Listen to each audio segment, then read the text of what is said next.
AlleSense is a company that we're establishing out of La Trobe University to commercialise our nano-M slide technology.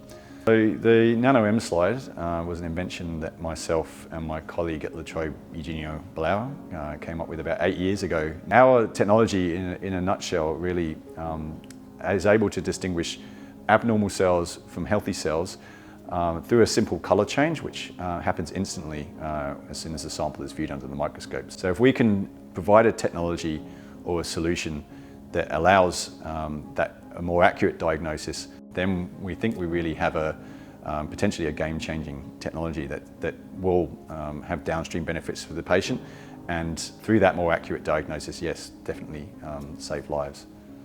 There's been multiple touch points with La Trobe University during our journey to forming this company, but I think the expertise, advice, the accelerator program, and ultimately that strategic innovation fund really were transformative for us.